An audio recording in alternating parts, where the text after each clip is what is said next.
Okay, so here's a look at just our basic schedule for the week so that you can see kind of when the preps are, what people are doing, some of the special things. I do have coding club now twice during the week, so that's indicated on here, which is Monday and Wednesday this week. And also Friday's kind of a different day because we do have our library. We will also have jump rope. I'm not sure exactly when that's happening, but that will be happening during the day as well. And there's also going to be our little cooking class that we're doing for the Jamie Oliver cooking. So that's supposed to be happening on Friday too. So it'll be a little bit of a different day that day. So there will not be any Family Fridays on Friday because of that. And open house is on Tuesday. It's from 3:30 to 5. So basically shortly after school that night, running till about 5 o'clock. And there's supposed to be some like a little scavenger hunting thing throughout the school, and then you can come in and see the classroom and see what the students are doing and stuff too. Okay, so for language this week on Monday, our big thing is going to be writing to share information and thinking about our communities, because we're going to kind of start with our math block and look closely at the communities that the students have created, and then look at how they can share some of this so that they can talk about it as well on Tuesday during open house, and maybe even share it with one of the groups of students if they want. They had some thought that that might be something they'd like to do. On Tuesday, we're going to look at making a map and kind of putting, again, those ideas with the communities together. So writing like what goes on a map. They've kind of looked at some maps. How might a map be helpful? Why might one matter? The idea of giving some directions, which will also be a nice link to coding. So we can also get into that. So kind of depending on where their interests lie will depend on exactly the course that this takes on Tuesday, but this is just some of the general ideas. Wednesday, I really want to go back to the Wiggly Wednesday part that we had last week.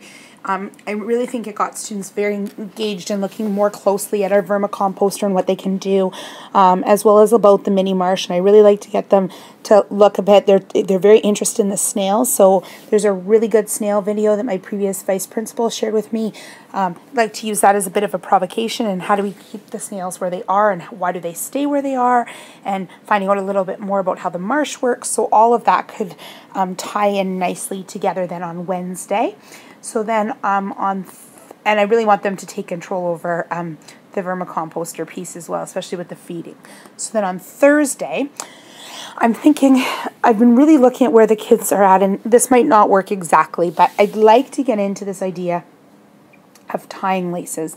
So many of them are starting to get running shoes now that have laces, and they do not know how to tie them. They are kind of interested. The laces come undone like all day long. So I found some good simple instructions. So it'll be a nice tie-in with some reading. We can even kind of do it as a bit of a reading group as well. And I can kind of do it as a reading group that's part with them. And I'm looking at different things that they can tie. So I'm thinking laces, I'm thinking some bows on things. I've got some ribbon that we can work on with tying.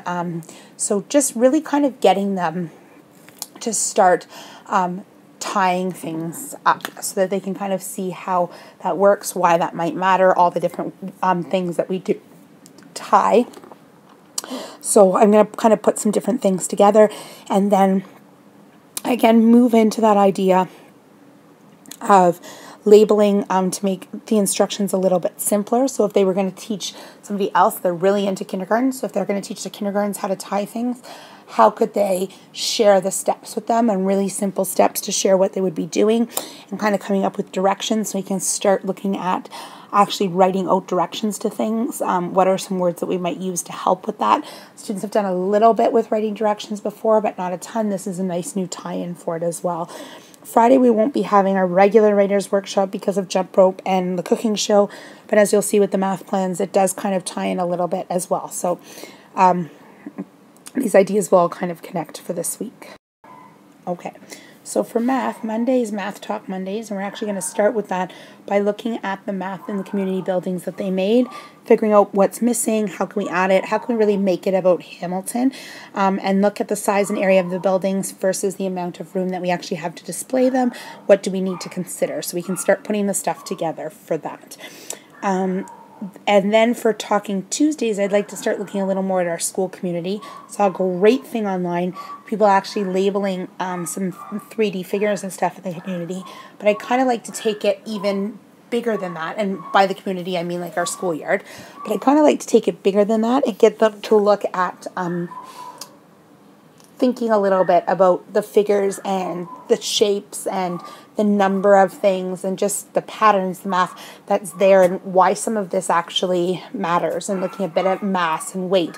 And so putting some different things together and then figuring out how they could share their learning with the kindergarten students. They're very interested in teaching someone else, so maybe we could kind of have a Talking Tuesdays that melds into them actually getting a chance to share, and maybe even trying to invite the Ks to talk to us about the math outside and how could we do that, and what could we, could we write that, and how could we arrange that time for that to happen, maybe even a few letters that we could write together. So kind of getting in a little bit of the language piece with that as well.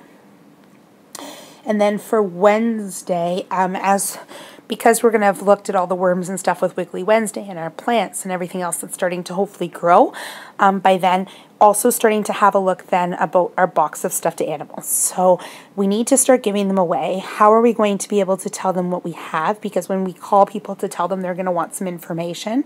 How can we sort them? How can we capture what we sorted?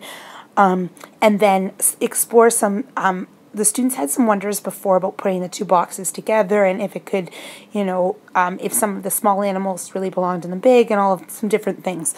So I thought that might even be a nice little math discussion that they could have on open house with their parents. So I'm thinking of putting some of this stuff out so that we could even add to our wonders on open house with the parents, and then have a way to then extend that on Wednesday. When we create, maybe even looking at creating a box that would fit all of the animals well. So, and what material and stuff, and how could we do that? So it could actually be a neat way for them to create a 3D figure, because they could almost create a net of sorts, even though they may not realize that would allow them to do it. So then on Thursday, I'd like to look a little bit at art math. I saw a tweet online that just kind of made me think about the idea of sketching outside, and then again, connecting a little more to that environment that's there, the community that's there. The students were really into sketching, as we did some stuff with Mother's Day as well. So even letting them sketch inside first and looking closely at things, and what do we notice when we look at each other's sketches, and what about the sketch that looks really big on the paper but in reality is something that's quite small, and how can we make our sketch replicate what we actually see? So if it's large, how can we show that on the paper? And if it's small, how can we show that?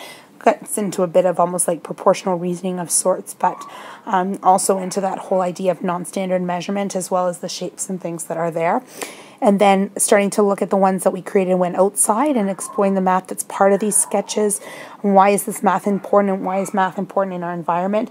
And just hopefully a way to get kids to talk a little bit more about the math that they see in a very meaningful way. And then as we're going to be doing our cooking, I thought it'd be neat to look at the math as part of the cooking, and how can we capture what we made or what we did. And since we're going to be working on tying some things as well, what a great way to put the two things together, because if you're tying some stuff, well, you might as well and if we're writing directions on how we tie shoes, why not write directions on how we made a sandwich and stuff like that, and what comes first and second. Good use of those kinds of numbers with them. So we can put that piece together as well. And also really get into that whole oral language piece, and maybe some of them record a video, and some of them write, and some of them make a book, but just a way to really capture their learning, and a way to share it with somebody else, and look at how they're why do all of our instructions not sound exactly the same, and does it matter when we created, and if we followed all those instructions, would we end up getting the exact same sandwich, and why are all those words important? And that gets into a little less of the math and more on the need for the writing in the language, but the use of the instructions and what comes first, second, third, etc. is also a great way to get them to use those numbers in a really meaningful way. It was something that they could do at home too.